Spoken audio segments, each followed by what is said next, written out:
Hi, everyone. It's the Action Hour. I'm Lindsay Baker. And recently, the San Francisco Board of Supervisors unanimously passed a resolution that supports a moratorium on the construction of construction or expansion of animal feeding operations, factory farms, and slaughterhouses. So they are supporting a moratorium, stopping the expansion, stopping this.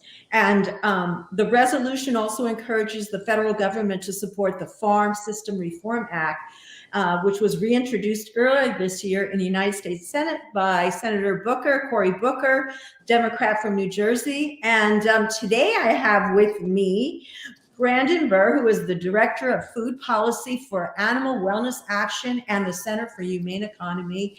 Thank you for being here, Brandon. Of course. We're very excited to have you because I think you can really shine a light for us on this issue. And so I'm going to ask you to just, sometimes when we hear good news, we all get really excited. And then later on, you find out, well, it's not as big a step as you had wished, or no, wait a minute, we still need you guys to help us push this through. So tell us why you're here tonight and what the overall situation is right now with this bill. Yeah, so I mean, this was a great item that was passed by the Board of Supervisors of the City and County of San Francisco. I know Direct Action Everywhere did great work working with them to get this introduced and passed. So this is basically just a resolution by the Board of Supervisors in San Francisco that supports the moratorium of factory farming, expansion, and the construction of new factory farms.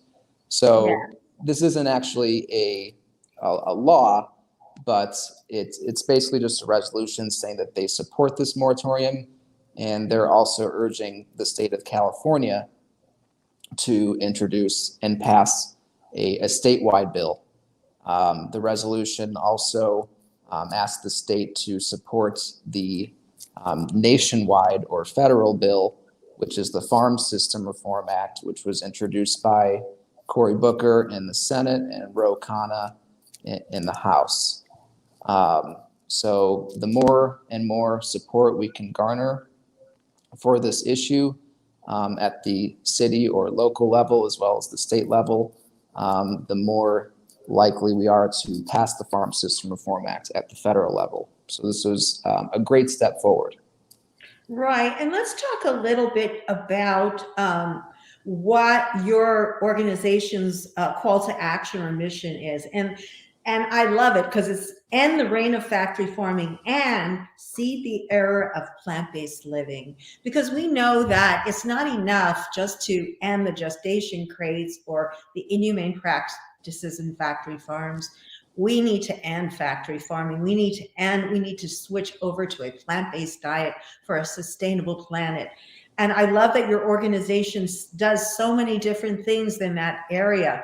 Maybe you can just explain to us a little bit about what Animal Wellness Action Group is, and the Animal Wellness Foundation, and the Center for Humane Economy. Maybe we'll go one by one through those, and maybe I'll have a couple of questions. So I might jump in with you. Go ahead. Yeah. So of course, so Animal Wellness Action is the parent organization, if you will, with a mission of helping animals by promoting legal standards forbidding cruelty. So Animal Wellness Action, or AWA, works mainly on influencing government and introducing and passing bills to forbid cruelty. The Center for Humane Economy is the sister organization that focuses more on influencing companies and businesses to change their ways, to promote a more humane economy, if you will. So whether that's, jump in there and stop you. Getting organizations to change, that seems like a huge job. Can you talk a little bit about, go into a little bit about how that all comes about so we can get Yeah, so Animal Wellness Action, the Center for Humane Economy work together. So, for example, Prop 12, which was passed by voters in California in 2018, is set to take full effect in January of 2020. And a lot of businesses and companies aren't really set or ready to honor their pledges to sell gestation crate-free pork, for example, and cage-free eggs by that deadline. So we're encouraging companies to encourage their suppliers to switch their production methods so that they're compliant with California's Prop 12, which is set to take full effect in January. So there's crossover work between the two organizations, and laws such as Prop 12 are no good if they're not going to be enforced and honored by corporations. Is this a typical, modus, the way it works out? Because seems to me, I remember that campaign was going on a while ago, and didn't they have a fair amount of time, like a year or two, to be able to switch over? Was no action taken? Is that generally the situation? Yeah. They just kind of ignored it and figured it'll go away maybe, and hoping? No, action was taken, and it is set to take full effect in January 2020. Great. But at the same time, we're fighting legislation that threatens Prop 12, such as the EATS Act, which wants to basically say that it's unlawful for states to have these bills. In fact, the Animal Wellness Action is actually suing the California Department of Food and Agriculture for failing to properly enact the voter-approved Prop 12. So Prop 12 was enacted not only to address animal cruelty, but also public health concerns. So the CDFA's proposed regulations, they don't address the full range of harmful impacts of systems of extreme confinement, for example, such as being a breeding ground for new pathogens and pandemics. Mm-hmm. And so the CDFA has a legal responsibility to propose and enact regulations that conform to all terms of Prop 12. So that is so their feet are to the fire, and they're going to have to do it, is what you're saying. Am I understanding? I'm sorry, say it again. I'm saying their feet are to the fire to enact it. It's going to go into effect. Correct. And our organizations, Animal Wellness Action and the Center for Humane Economy, want to make sure that the California Department of Food and Agriculture is actually enforcing all facets of Prop 12. And the Center for Humane Economy wants to make sure businesses will be compliant with that state law. Right. So what are some of the ways that you assist companies and work with them? Because of course that is what all of us want, is for everyone to be able to have a workable, sustainable solution and way of making a living, et cetera. So how do you work with these organizations, corporations, to, as you say, forge a humane economic order? Yeah, so I mean, the majority of major restaurants and retailers such as McDonald's, Costco, list goes on, have all pledged to go gestation crate free or cage free by a certain deadline. But we want to continue to communicate with them and write letters to make sure they actually meet their deadlines and they're honoring their pledges, and also to basically receive confirmation that they're going to be compliant with California's Prop 12, and also the state of Massachusetts similar proposition. Yes, and there was some data I read about 45 million people are against gestation crates in just New Jersey and Massachusetts, I believe, were the two states mentioned. And then it went on to say, five out of five states surveyed were 5 out of 5 against gestation crates. I don't think it takes any sort of great humanitarian, frankly, to look at this. Yeah. say it is the most horrific.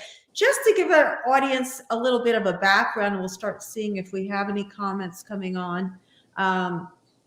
The thing about Costco is coming up. We'll get into that in a moment. But just to give a little bit of a background, I've always wondered about this myself, and I don't mean to put you on the spot because we didn't talk about it before, but do you know where did this gestation crate idea come from?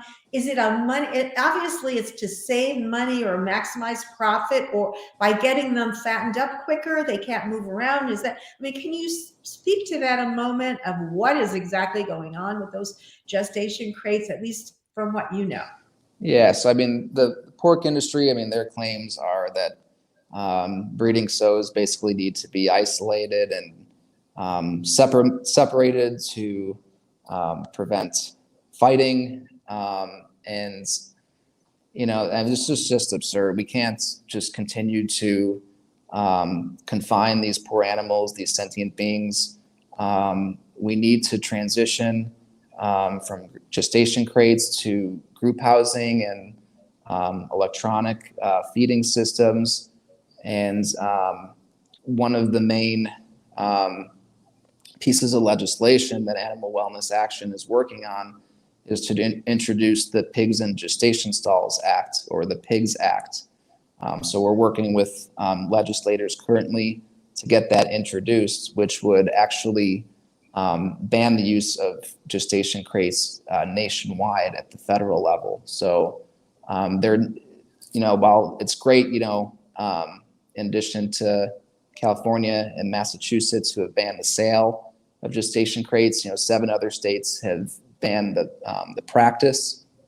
And kind of like you mentioned, voters have approved of it every time it's been on the ballot to eliminate gestation crates. So with all this momentum of states passing these laws, we feel that it's time to get a bill introduced on the national level, which would ban the practice nationwide.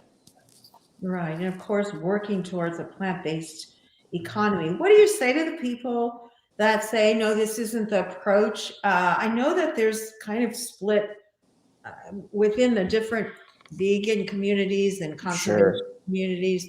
There are a lot of vegans that feel like that's, this is just not, they're abolitionists. They just want it. Absolutely.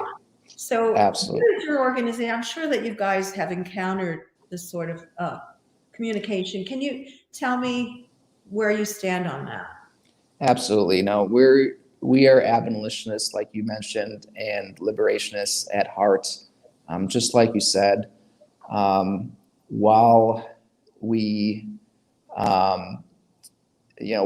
transitioning to the freedom and sovereignty of all living beings, we feel that we want to reduce cruelty and suffering as much as possible during that transition process. So I would say the majority of vegans absolutely would like to see a plant-based world, but while we're waiting for that to happen, we also feel that we can help reduce the suffering of these animals. Makes sense. I mean, that you want to stop suffering now as much as possible. Right? Absolutely. We have a viewer, Tom Vincel. He's a good fan, and we thank him for coming on. Tom's asking, he's making the comment, Costco, yeah, what the heck? How is Costco still selling these terrible products with such an outcry? And I saw the videos, the horrific videos, and I thought that there was going to be some change. Can you fill us in? Do you happen to have any information on that? Yes, Costco is one of the retailers who, has pledged to go 100% gestation crate free, for example. However, we've recently found out, with coordination with one of our partners, Crate Free Illinois, that Costco, it's not actually the case. Costco is still selling some pork products that come from gestation crates. And one of their major suppliers, Smithfield, yes, claims to, go gestation crate free, but they also list on their website that it's not for all cycles of a sow's pregnancy. So, Costco has made several claims, and, while they are making great progress, we actually have tried communicating with them and pressing them to basically reassure their consumers, investors, that they will in fact be, 100% gestation crate free with zero tolerance. Yes, and we want to invite Costco on at any time and Smithfield Farms on at any time to give their side of the story. We'd love to dialogue with them on these issues. Let's see, do we have any other comments? Yeah, we have another comment. Okay, Tom, chickens raised in those warehouses are toxic. Yes, they live in a polluted environment, and they're polluting our environment, and the danger of it that we know about and that is being overlooked. Can you address that for us? What has been your experience? Do you feel it's getting any better, that there is a recognition between the tie between animal agriculture and carbon emissions and environmental disaster? Yeah, well, just going back to the Costco issue with their broiler chickens, and they've opened a facility in Nebraska where they're raising broilers, and there's been undercover footage of these broilers being treated horrendously, and these animals, they're not yeah, broilers, right? They're not wings. That's true. I know you know this, but people have Absolutely. in their mind, Yeah. So I mean, yeah. In addition to Costco's gestation crate policy, we also intend to work with them on the welfare of their chickens and hens as well. That's phenomenal. Yeah. I want to bring up your website here. Let's see if you folks can see it. No, let's bring it up. Okay. And if you would like to direct me around a little, I'm going to move to the other screen. So I only see your website right now, but if you want to direct me around, I can show the audience a little bit of it. Sure. Yeah. I mean, if you go, so I'm mainly involved in the food policy and agriculture campaigns. Mink farming is a great issue right now that we're working on. So if you go to campaigns, yes, and it's a little hard for me to see. Okay. We have modernized testing and cockfighting, which is great for people to know all your campaigns. Rethink Mink. Oh, there it is. Creating cage-free future. I think we saw that one. Yeah. But these are all the campaigns. Killing. And our entire team, they're doing tremendous work on other issues as well, such as cockfighting and meat farming, like you mentioned. Wolf killing in Wisconsin, which is horrendous and despicable. So our entire team is just awesome. They do tremendous work. I'm so proud of the team that we formed at AWA and CHE. So if you just go to our websites and click on campaigns, you can basically see all the issues that we're working on. Yes, and I love that. I'm going to click on one of these to show people. I think there's a part of the website here, but that you go to if I click here. But I'm going to go to Act Now because we want them to know about this. Oh my goodness. And you can just very easily take quick action, which I love. So you get to read about it. And while you're there, you're right there. You could do something about it. And that's phenomenal. Yeah. So we would say for folks that want to take action to go to the animalwellnessaction.org, easy to remember site, and click on campaigns.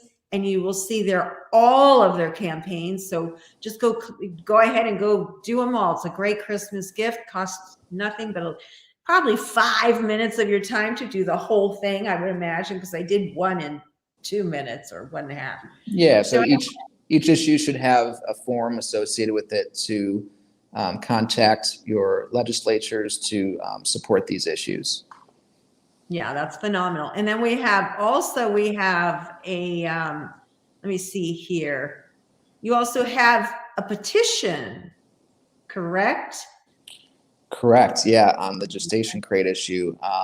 So this petition or form is basically will be sent to the your legislatures, letting them know that you support um, the ban of gestation crates, and this will help garner support for the Pigs Act once we get that introduced in Congress. Yes, let's take people to that site right here. And you can read about this horrific practice here that's so-called. I can't even believe anybody would try to give a reason for this, but kind of treatment of an animal or any sentient being. But you can see right here, you can fill it out very quickly. So everything is kind of a one-click, easy to find, which I love because it helps people to find the information. Wow, we're in 20 minutes already. So, oh wow. Yeah. So is there we want to talk about a couple of your other campaigns and we still have time to do so. So let's go ahead. Which one would you like to talk about? Yeah, so just a few other items. We're working with our partner Switch for Good. Dotsie Bausch and her team are doing tremendous work to help get more plant-based options in schools, and specifically plant-based milks in schools. Animal Wellness Action has endorsed the Healthy Future Students and Earth Act, which was introduced in Congress by Representatives Velasquez and Bowman of New York. So this bill would help create a voluntary grant program for school districts to help schools provide healthier, climate-friendly, plant-based food options for students. And not just plant-based options like, sides of vegetables, but actual entree options. So that's awesome. We definitely have to build a sustainable food system at every level of our society, and our public education system can help lead the way. And, obviously getting more plant-based options at schools would, reduce animal suffering, and it's helpful for the environment, but also to help fight the obesity epidemic among our nation's children by providing healthier options. So that's a great bill that we've endorsed. A couple of our other campaigns that our food policy committee is working on at the Center for Humane Economy. We've been pressing sporting stadiums and arenas to offer more plant-based options. Love that. Yeah, Climate Pledge Arena in Seattle is one particular stadium we've been working with. They actually advertise how they source all of their animal products locally, which is great, but they don't realize that it's the actual production of these animal products that cause the most greenhouse gas emissions, and not the transportation of the food. So we definitely want to work more with them on that issue. Footprint Center in Phoenix is another stadium we've been targeting, and we want to work with. What's your response? What's the response you've been like from these, generally speaking? Can you say it's mostly positive, mostly evasive, mostly negative? What would you categorize? Yeah, in all honesty, mostly evasive, but even if we don't get a response, or if we get a negative response, we at least raise awareness of the issue. As times change, and the plant-based movement increases over the years, hopefully these companies, these sporting stadiums, arenas will go back to the issue and just realize that the time is finally right to make these changes. Exactly. And so many opportunities are there. There's another really good opportunity for farmers, and that's stock-free farming. It's been doing farmers in Scotland. There's a full program there, Farmers for Stock-Free Farming. And the farmers have found their increase in their profits. Some of them were struggling, barely getting by, and now they're they're flourishing, doing all sorts of things, planting all sorts of different plants, not only for food, which helps feed the world, all the hungry people in the world, so many more people could be fed on a plant-based diet, but also products, and also like use of the land for other things like glamping and concerts. And there's so many different ideas, and these people are coming up with amazing business models and re-establishing themselves, and they're so much happier. So there is a future for a different way of life, as we all are hoping for. Your mission statement is very similar to Jane on Unchained TV's, our new name and our new network, but same mission statement, same beliefs, plant-based for the planet. Absolutely. So, yes. Anything else you want to add before we wrap up for tonight? Please, folks, sign the petition, share out this broadcast, and take action. Go to the website. Let me put that up for you one more time here and leave it up. So if you go to animalwellnessaction.org campaigns, you are going to get all the 411 that you need to take action and help these animals and our planet. Yeah, absolutely. No other items that I had. I guess I did want to bring up our airline campaign. Oh, yeah. So yeah, I mean, we've been pressing airlines to make plant-based options the standard option, and make meat and dairy-based meals their special offerings in order to reduce their carbon footprint. All these airlines are making promises about going carbon neutral by a certain year. And they want to change and upgrade their entire fleets and transition to biofuels, which is great, but they can more quickly and easily, reach their carbon goals by changing their food service to make plant-based meals the standard option, and make meat-based meals the special offering for their in-flight meal service. And I think that's an excellent idea. Yeah, we actually received a great response from one in particular, Virgin Atlantic. They've removed beef from all their meal offerings in cabin. Thank you, Virgin Atlantic. Yeah, and they've introduced Beyond Meat, so that was a positive response we got, and we want other airlines to follow in their footsteps. Absolutely. Well, small steps, big results. Big steps we wish, but we're moving along. And I mean, I always say, from when I became vegan to now, it's been whoosh. It's just expanding like a wonderful giant bubble, and it's amazing. Definitely. Yeah. So thanks for being on, Brandon. Come back. Yeah. Talk to us about your progress. We're going to ask people to take action. I'll be going on your website and signing those petitions. What a great opportunity for activists sitting there on their computer to make such a difference. So thank you for coming on. Thank you for sharing the story with us. And we'll see you next time. You got it, Lindsay. Thank you so much. Thank you. Bye. Bye.